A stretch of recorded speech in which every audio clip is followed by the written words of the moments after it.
นี่បងប្អូនថ្ងៃនេះម្ចាស់សទ្ធាមកពីខាងបាត់ដំបងគាត់យកបន្លែយកសាច់យកមកប្រគេនព្រះអង្គវត្តឧបសាទដើម្បីធ្វើម្ហូបចែកជូនបងប្អូនភិក្ខុពេលនឹងដែរគាត់ក៏បានឈានចូលមកមើលបងស្រីដែលគាត់សម្រាលកូនបាន2ថ្ងៃបាទសម្រាលកូនគាត់ភិក្ខុមកវត្តឧបសាទហ្នឹងគាត់សម្រាលកូននៅមណ្ឌលសុខភាពឥឡូវគាត់បានចេញមកកន្លែងភិក្ខុវិញហើយបាទអង្គស្រីគាត់មកសួរសុខទុក្ខបាទហើយក៏មានគួចដៃកូនគាត់បន្តិចបន្តួចផងដែរសូមអរគុណបងស្រីម្ចាស់សទ្ធាខាងបាត់ដំបងបាទមកខាងបាត់ដំបងជួបអ្នកដែលមានសទ្ធាចិត្តបនណាមិនផងដែរនេះភាសាមក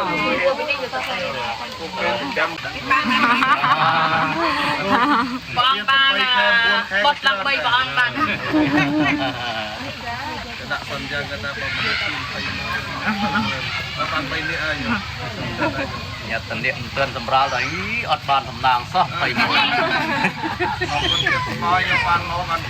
ជួយចិត្តតែបានជួយអរគុណហើយបានជួយ